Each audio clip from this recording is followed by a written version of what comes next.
সুপ্রিয় দর্শক, আমন্ত্রণ জানাচ্ছি সমসাময়িক নানা বিষয় নিয়ে বাংলা ভিশনের নিয়মিত আয়োজন পাবলিক পার্লামেন্ট অনুষ্ঠানে। আপনাদের সঙ্গে আছি আমি রিশান নাসরুল্লাহ।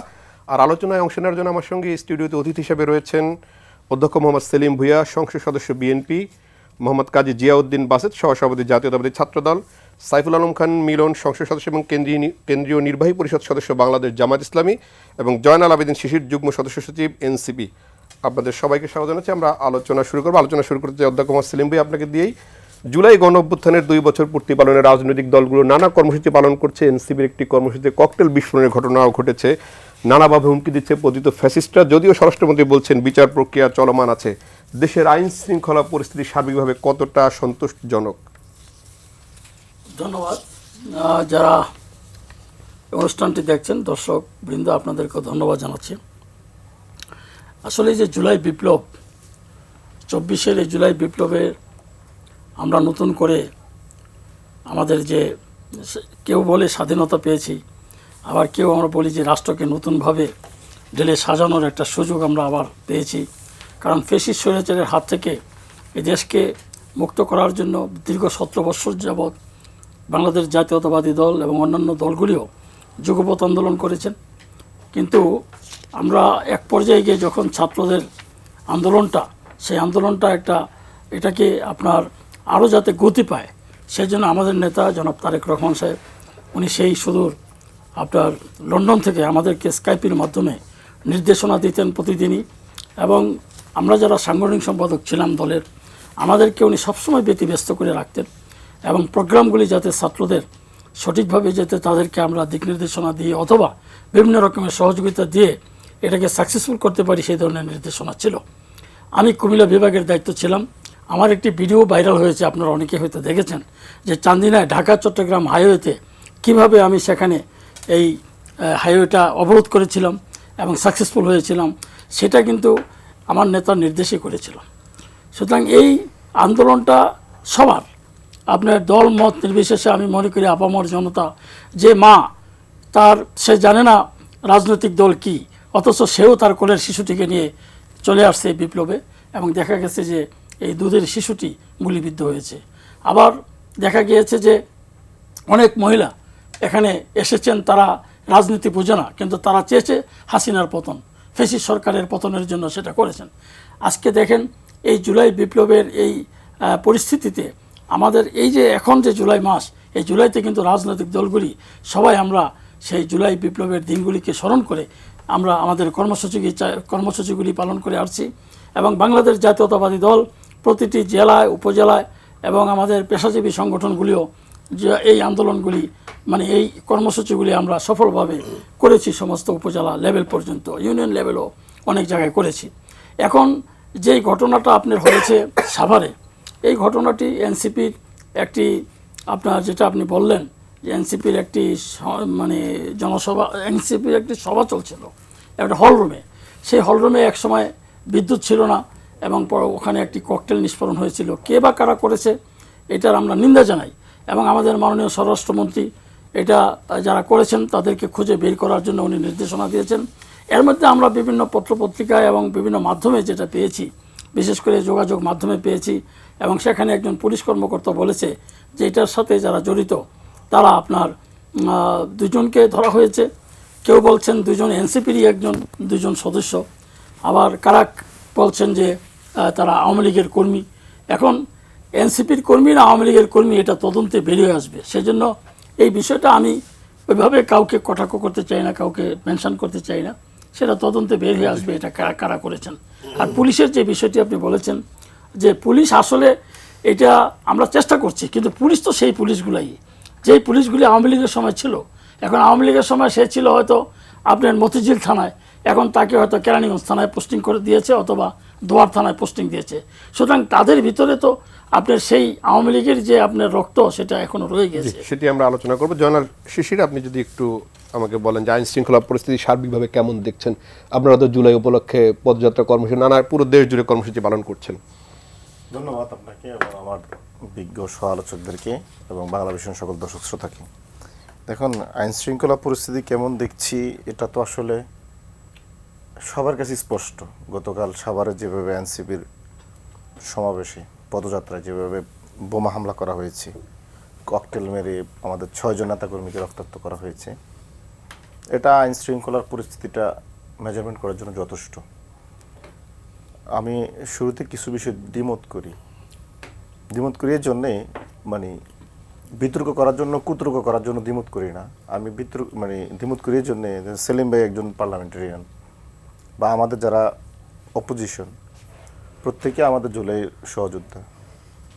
তো সকালে যে একটা ফটোগ্রাফ ভাইরাল হয়েছে ফেসিস্ট লিক করতেই, যে সাভারের অমুক ওসি বলেছে যে 2 জন হামলা করেছে তারা হচ্ছে এনসিপি কর্মী, অথচ ওই ওসি 4-5 মাস আগে ওই এলাকা ছাড়ছে, তার নামে কিন্তু ফেসিস্ট লিগেরা ভুয়া বিভিন্ন ফটোগ্রাফ ছাড়ছে। তো সেলিম ভাই ওই ভুয়া ফটোগ্রাফটার উপরেই কিন্তু বিশ্বাস করে ফেললেন। অথচ পুলিশ প্রশাসন, বর্তমান যারা পুলিশ প্রশাসন আছে তারা সকালে 2 জন যুবলীগ কর্মীকে গ্রেপ্তার করেছে। এটা তো সরকার একটা সফলতা। সেলিম ভাইয়ের এই ব্যাপারগুলো কেন যে ইনফর্ম হয় না আমি এগুলো বুঝতে পারতেছি না। আপনাদের প্রশাসনের একটা স্পষ্ট বক্তব্য আছে, 2 জনের নাম পরিচয় সহ যুবলীগ কর্মীদের গ্রেপ্তার করেছে। এটা তো আপনাদের প্রশংসা পাওয়ার যোগ্য। আমি তো মনে করি আপনাদের এই ব্যাপারগুলো আপনারা আমি কেন জানি বারবার অবাক হয়ে যায়। প্রধানমন্ত্রী অনেক সময় ভুয়া ফটোগ্রাফের উপর বক্তব্য দিয়ে দেয় যে আপনি যেটা দিলেন এটা অসত্য। এটা 100% অসত্য, বিভিন্ন ফ্যাক্ট চেকার থেকে আসছে। এবং এটা ছড়াইছে সবার আগে কে ছড়াইছে আমি বলি, আওয়ামী লীগের একটা সাইবার টিম ছড়াইছে। তারপর হচ্ছে গোলাম মাওলা রনি, সাবেক আওয়ামী লীগ নেতা, বর্তমানে আপনাদের দলে এখনো মাঝে মাঝে বলে দেশে অর্ধেক বিএনপি অর্ধেক আওয়ামী লীগ, গোলাম মাওলা রনি, সে পরে এটা ছড়াইছে। পরে বিভিন্ন ফ্যাক্ট চেকাররা বলছে যে এটা মিথ্যা, এবং যুবলীগ কর্মী 2 জন অ্যারেস্ট হয়েছে। তো আমি এই জিনিসগুলো আপনাদের একটু সবারই এটা আমাদেরও যদি কেউ যেগুলো করে থাকে এগুলোতে আমাদের সতর্ক হওয়া উচিত, কারণ ফেসিস্ট লীগ এই সুযোগটা নিচ্ছে। দ্বিতীয়ত হচ্ছে আমি এখানে যে জিনিসটা দেখতেছি, দেখেন আমাদের এই যে সাভারে হামলাটা হয়েছে, হামলাটা বড় ধরনের একটা এখানে ডিজাইন ছিল। যখন আমাদের প্রোগ্রামটা চলে তখন হামলার আগে কিন্তু বিদ্যুৎ বন্ধ করে দেওয়া হয়েছে। বিদ্যুৎ বন্ধ করে দেওয়ার পরে আমাদের নেতাকর্মীরা বিদ্যুৎ অফিসে ফোন দিয়েছে বিদ্যুৎ দেওয়ার জন্য, কিন্তু তারা কোনো রেসপন্স করে নাই। তখনও আমাদের নেতাকর্মীরা হয়তো এটা সেভাবে নেয় নাই, মনে করছে কোনো আশেপাশে নাই, হয়তো তারা এই জন্য রেসপন্স করছে না বিদ্যুৎ অফিস। যখন হামলা করা হলো, বোমা হামলা করা হলো, তখন আমরা জিনিসটাকে সিরিয়াসলি নিয়েছি। এটা বড় ধরনের ডিজাইন ছিল এখানে। আরব যেটা আমাদের কাছে উদ্বেগের বিষয়, ফেসিস্ট লীগের যে 23 জুন যে ওদের প্রতিষ্ঠা বার্ষিকী ছিল, পুলিশ প্রশাসনের পক্ষ থেকে বলা হয়েছে এনসিপি নেতাকর্মীদের উপরে আওয়ামী লীগের হামলার বড় ধরনের পরিকল্পনা রয়েছে, একদম ওনাদের ডিএমপি চিঠি করা ইস্যুতে। তো আমার কথা হচ্ছে আপনাদের কাছে পর্যাপ্ত তথ্য আছে, তাহলে আপনারা কেন এই ধরনের একটা সমাবেশের নিরাপত্তা নিশ্চিত করতে পারেন না? এখন আমরা কিছু বললে বলা আমরা দায় দিই। দেখেন আমি আপনাকে বলি, দায় এবং দায়িত্ব দুটোই কিন্তু এখন বর্তমান সরকারকে বাংলাদেশের সকল জনগণের দায়িত্ব নিতে হবে, নিরাপত্তা নিশ্চিত করতে হবে। এটা বর্তমান সরকারের দায়িত্ব। যদি এই দায়িত্ব অবহেলা করে তাহলে দায় কিন্তু সরকারেরই। তো আমরা যেটা দেখেছি সরকারের এখানে ব্যাপক ধরনের গাফিলতি দেখেছি আমরা। আপনারা 2 জনকে পরে অ্যারেস্ট করলেন, কিন্তু আমরা খবর পেয়েছি এবং আমরা লোকাল সাংবাদিক এবং আমাদের নেতাকর্মীদের মাধ্যমে খবর পেয়েছি যে 2 জন যুবলীগ কর্মী এই হামলাটার পিছনে দায়ী, প্রশাসনও বলছে এবং আমাদেরও কিছু বলছে যে না 2 জন আসলে সম্পৃক্ত।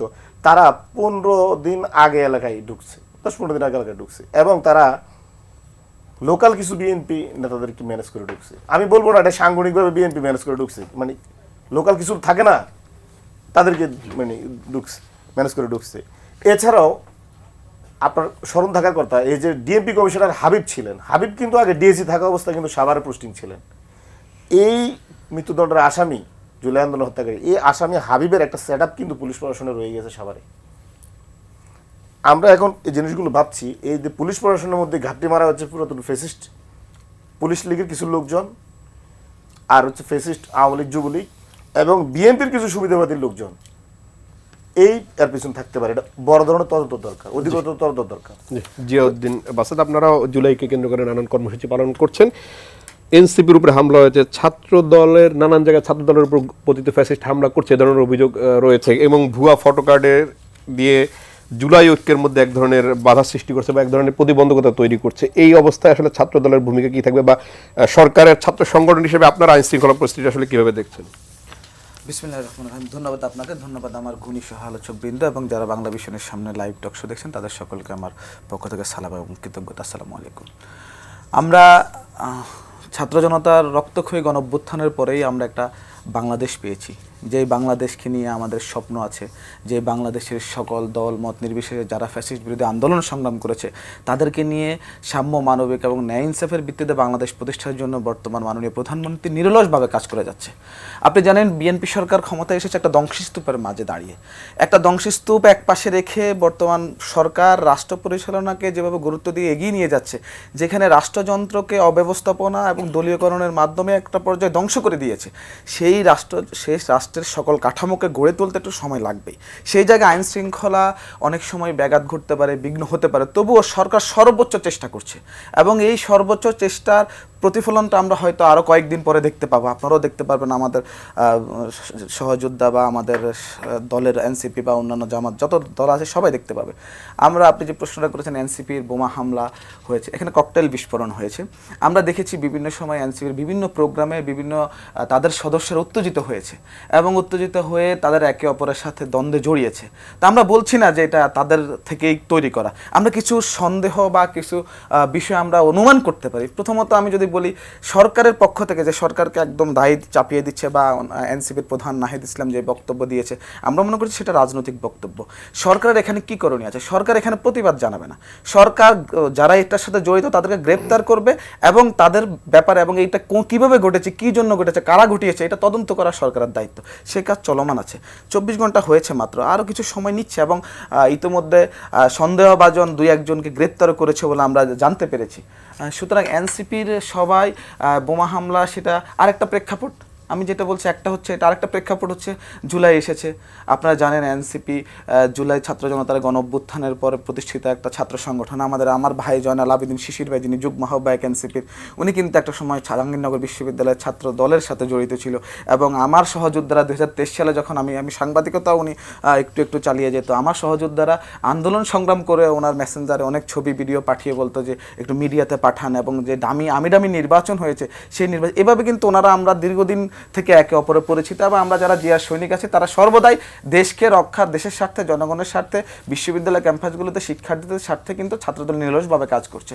সুতরাং এরকম প্রেক্ষাপট হইতে পারে জুলাই, এখন এনসিপি, জুলাইকে কেন্দ্র করে এনসিপি প্রতিষ্ঠিত হওয়া, এখন তারা সারা বাংলাদেশে তাদের বিভিন্ন প্রোগ্রাম থাকবে, যেরকম ছাত্রদলের কর্মসূচি ঘোষণা হয়েছে, ইতিমধ্যে আমরা কয়েকটা কর্মসূচি পালন করেছি এবং আমাদের সামনে অনেকগুলো কর্মসূচি আছে। তো সেক্ষেত্রে এনসিপিরও কিছু কর্মসূচি আছে। এখন আমরা অনুমান করতে পারি, সন্দেহ করতে পারি, এনসিপি কি তাদের প্রোগ্রামগুলোতে পুলিশি নিরাপত্তা বাড়ানোর জন্য বা তার সাথে গতবার যেটা আমরা দেখেছি এরকম কোনো নিরাপত্তার জন্য এরকম নিজেরা যোগ সাজস করে কিছু করেছে কিনা এটা আমরা অনুমান করতে পারি। আমি নিশ্চিতভাবে বলছি না এরকম কিছু ঘটেছে, বাট আমি দুইটা কথা বলেছি। একটা ঘটনা, যারা পতিত স্বৈরাচার সরকার তারা চাইবেই জুলাইয়ের যারা পরাশক্তি, আমরা যারা কাঁধে কাঁধ মিলিয়ে সংগ্রাম করেছি, তাদেরকে কিভাবে সম্পর্ক বিনষ্ট করে দেশকে অস্থিতিশীল করা যায় এটা পতিত স্বৈরাচার সরকার চাইবে এবং তারা এটার পিছনে লেগে থাকবে।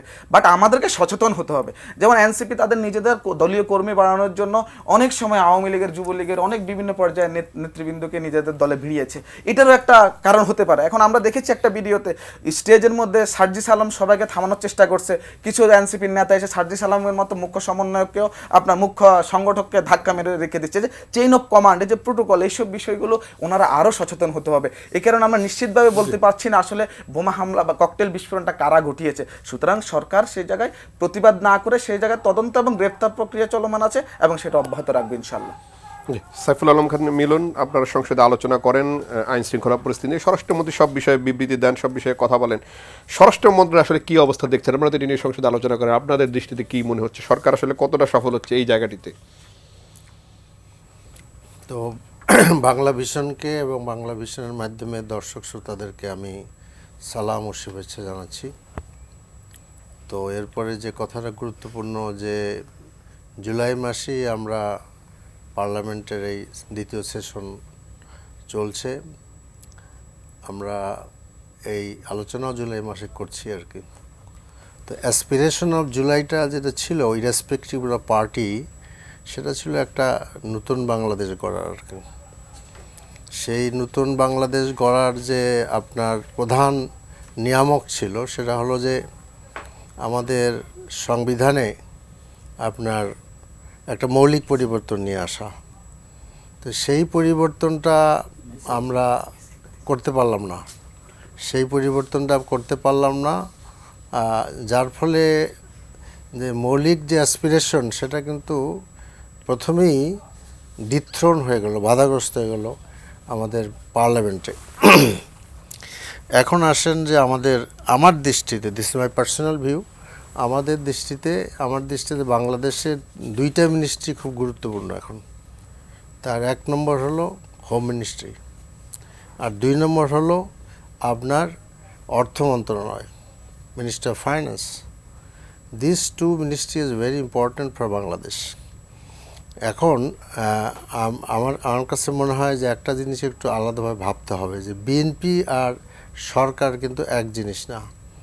সরকার, তারেক রহমান মাননীয় প্রধানমন্ত্রী, তিনি বাংলাদেশের প্রধানমন্ত্রী, তিনি বিএনপির প্রধানমন্ত্রী না। সেম আমাদের হোম মিনিস্টারও বাংলাদেশের হোম মিনিস্টার। কাজে দেশের আইন শৃঙ্খলা পরিস্থিতি, অর্থনৈতিক অবস্থা, এই সব কিছু দেখার দায়িত্ব মিনিস্টারের, অ্যালং উইথ হিজ ফোর্সেস, এবং এটা ঠিক আছে। কিন্তু আমরা যে দেখতে পাই যে আপনারা মানে পুলিশ অধিদপ্তর যে রিপোর্ট আছে আমার কাছে এখানে আছে, সেখানে দেখা যাচ্ছে যে ক্রমান্বয়ে দেশের আইন শৃঙ্খলা পরিস্থিতি খুবই অবনতি ঘটছে। দেখেন তো পরিসংখ্যান কী বলছে, পুলিশ কী বলছে দেখেন।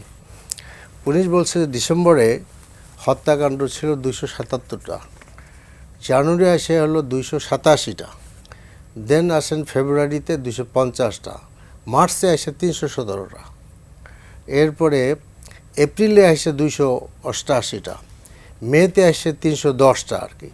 তো এখানে এই তথ্যসূত্র পুলিশের অপরাধ বিষয়ক পরিসংখ্যান। So no way to challenge it, is a government version. তো সেক্ষেত্রে আমরা দেখতে পাচ্ছি যে কে দায়ী সেটা তো আছেই গুরুত্বপূর্ণ, কিন্তু পুলিশ বলছে এই অবস্থা আর কি। এখন আরও চিত্র আছে। সেক্ষেত্রে যদি আমি এনসিপি কিনা, জামাত কিনা, বিএনপি কিনা, আমরা পরস্পর এলবো এক্সারসাইজ করলাম কিনা, সেগুলো তো আছেই। কিন্তু দিন শেষে কথাটা কি? দিন শেষের কথা হলো যে দেশের আইন শৃঙ্খলা পরিস্থিতি ক্রম অবনতিশীল হয়েছে। তো কাজেই এখানে this is the prime and very important role of home ministry to engage himself personally along with these all forces to resolve this problem, এবং দেশের আইন শৃঙ্খলা পরিস্থিতিকে ভালো করা দরকার, এটাই আমাদের কথা। এবং আমরা কিন্তু শুরুতেই একটা কথা বলেছিলাম, এখনও বলতেছি, সেটা হলো যে সরকারের সব ভালো কাজে আমরা সমর্থন করব। মানে পার্লামেন্টে অনেকগুলোতে আমরা সমর্থন দিয়েছি, তবে সরকারের কোনো পদক্ষেপ সেটা যদি জনগণের বিরুদ্ধে যায়, তাহলে তো এটা আমাদের কথা বলা আমাদের মানে দায়িত্ব আর কি, এটা আমাদের জন্য গুরুত্বপূর্ণ আর কি। এই জন্য আমরা মনে করি যে এটি ইটস ট্রু যে সরকার এমন একটা বিরাট সময় পার করে নাই যে আমরা একটা মানে ফাইনাল কোনো মন্তব্য করবো, আমরা মনে করি যে তা না। সরকারের সময়টা খুব কম আছে, কাজেই এখনও সরকারের এনগেজড হওয়া উচিত, চেষ্টা করা উচিত। আর একটা জিনিস আমরা দেখি যে আমাদের সম্ভবত, আই মে বি রং, আমাদের হোম মিনিস্টারের দায়িত্বটা পড়ে গেছে অনেক বেশি আর কি। উনি অনেক দায়িত্ব পালন করেন, যার ফলে এখন ওনার মিনিস্ট্রির দায়িত্ব পালনের ক্ষেত্রে কি উনি একটু কম সময় পাইলেন কি না, এটা একটা গুরুত্বপূর্ণ বিষয়। But he is very energetic. তো এই জন্য আমার মনে হয় আমাদের সকলের চেষ্টা করা উচিত দেশের আইন শৃঙ্খলার পরিস্থিতি ভালো থাকা। দেশে দেখেন, দেশের আইন শৃঙ্খলা পরিস্থিতি খারাপ থাকে তো বিদেশি বিনিয়োগকারীরা আসবে না দেশে আর কি। সেইটা দেশের জন্য খুব জরুরি আর কি। এটা সরকারও চাচ্ছে, আমরাও চাচ্ছি, কারণ we have to pull up the economic situation of the country. তো সব কিছু মিলে দিন শেষে আমাদেরকে দেশের আইন শৃঙ্খলা পরিস্থিতিকে ভালো করা জাতির জন্য অতি প্রয়োজনীয়। জি, অধ্যক্ষ সেলিম ভুঁইয়া, আইন শৃঙ্খলা পরিস্থিতি ভালো না থাকলে, অর্থাৎ দেশের মধ্যে যদি পরিস্থিতি স্থিতিশীল না থাকে, তাহলে বিদেশি বিনিয়োগ আসবে না। অর্থনৈতিক যে চ্যালেঞ্জ সামনে রয়েছে সরকারের, সেই চ্যালেঞ্জ মোকাবেলায় বিনিয়োগ সরকারের জন্য খুবই গুরুত্বপূর্ণ। সেটি শুধু বিদেশি বিনিয়োগ না, অভ্যন্তরীণ বিনিয়োগও রয়েছে। সেই স্থিতিশীলতা না থাকলে কোনো বিনিয়োগই বাড়বে না। সেই জায়গায় সরকার আসলে কি করছে? না, আইন শৃঙ্খলা পরিস্থিতির ব্যাপারে ছোট ভাই বাসেত সেও বলল যে আমাদের গভর্নমেন্টের যে সময়টা, আমরা কতদিন সময় পেলাম? কারণ দীর্ঘ 17 বছর যে সরকার ক্ষমতা চালিয়েছেন, ফেসিস্ট সরকার বলি আমরা, এই ফেসিস্ট সরকার তো আইন শৃঙ্খলা বাহিনী দিয়েই এই 17 বছর চালিয়েছে। তাদের নাম ছিল পুলিশ লীগ, তো এই পুলিশ লীগটাকে তো এখন সাজাতে হবে, আমাদের ডেলে সাজাতে হবে, তো সময় লাগবে। এই 4 মাসের ভিতরে আমরা যতটুকু পারি আমরা করেছি। এখনও দেখেন আপনার বিভিন্ন থানায় যারা, আমি এই কথাটি ওই সময় বলতে চাচ্ছিলাম যে বিভিন্ন থানায় যারা ওসি আছে, এই ওসিগুলি আওয়ামী লীগের আমলেই তারা রিক্রুটমেন্ট পেয়েছে, এবং এই ওসিগুলি এখনও আপনার ওই এক থানা থেকে আরেক থানায় গেছে, মানে থানা বদল হয়েছে, চরিত্রের বদল হয় না। সেক্ষেত্রে তো পুলিশ সংস্কার কমিশনের রিপোর্টও ছিল সরকারের সামনে, সেটি কেন সরকার আসলে সেটা বাস্তবায়ন করছে না, না, বা সেই সেটা দিকে সরকার বাস্তবায়নের পদক্ষেপ নিচ্ছে। এখন আস্তে আস্তে এটা করছি আমরা। এখন যাদেরকে আনি 10 জনের ভিতরে দেখা গেছে 8 জনই আপনার সেই ফেসিস সরকারের লোক। তো সেই জন্য আমাদেরকে একটু সময় দিতে হবে। আমরা তো নতুনভাবে আর নিয়োগ দিতে পারিনি। আপনার এএসপিগুলি যারা আছে, বর্তমানে যারা এসপি ম্যাক্সিমাম হলো তার ফেসিস সরকারের লোক, তাদের নিয়োগ দেওয়া হয়েছে। তাদের যাচাই বাছাই করে তাদের পারিবারিক যে ব্যাকগ্রাউন্ড সব কিছু দেখা যায়, তাদের ভিতরে কোনো বিএনপি জামাত এই ধরনের কোনো মানে কেউ আছে কিনা দেখা তারপরে তারা নিয়োগ দিয়েছে। যে সেটি তো আবার আরেকটা রাজনীতিকরণ হয়ে যাবে। না, রাজনীতিকরণ আপনার থাকবেই কিছুটা। এটা রাজনৈতিক দল ক্ষমতা আসছে, এখন এটাকে যদি করতে হয় তাহলে তো আপনি বলেন এখন কি তাহলে আমরা আওয়ামী লীগের লোক দিয়ে কি বিএনপি তো আমরা তার ইশতেহারে বলেছিল, তার 31 দফায় বলেছিল সে রাজনীতিকরণ করবে না, নিয়োগের ক্ষেত্রে সে আসলে একটা সাম্যতা বজায় রাখবে। সেটি তো তার 31 দফা এবং নির্বাচনী ইশতেহার সব জায়গায় না, বলেছিল। সেটা ঠিক আছে। তারপরে যে একবারে আপনার আমাদের দলীয় লোক হলে সে আসতে পারবে না তা তো না। আমরা চাচ্ছি যে ফেসিস সরকারের বাদ দিয়ে বাদ বাকি লোকগুলি মনে করেন জামাত ইসলামের লোক যারা আছে তারা কি আছে না পুলিশ বাহিনীতে, তা আমরা তো তাদেরকে বাদ দেওয়ার কোনো চিন্তা ভাবনা করি নাই। আমরা চাচ্ছি যে যারা আছে তারা সঠিকভাবে দেশের জন্য কাজ করুক, কিন্তু তাদের ভিতরে যে ওই যে আওয়ামী লীগের রক্ত যেটা রয়ে গেছে সেটা তো একদিনে বা 2 দিনে শেষ হবে না। সেই সময়টা আমাদেরকে দেন, ইনশাল্লাহ আমরা আশা করি সেটা আমরা সাকসেসফুল হব। আমাদের যেহেতু 31 দফায় আছে, আমাদের মাননীয় প্রধানমন্ত্রী নিবিড়ভাবে পর্যবেক্ষণ করছেন, যেটা সাইফুল ভাই বলেছেন যে হোম মিনিস্টারের কাজ যেটা, অর্থমন্ত্রীর কাজ যেটা, সেটা আমাদের মাননীয় প্রধানমন্ত্রী সবগুলি আবার মনিটরিং করছেন সঠিকভাবে। জনগণের কোনো অমঙ্গল হোক সেটা বিএনপি দ্বারা হবে না, মাননীয় প্রধানমন্ত্রী তারেক রহমান দয়া সেটা হবে না। যে আমরা আলোচনা করবো, তবে একটা ছোট্ট বিরতি নিয়ে আসি। দর্শক, পাবলিক পার্লামেন্টে নিচে ছোট্ট একটি বিরতি, আমাদের সঙ্গেই থাকুন, ফিরবো কিছুক্ষণ পরেই।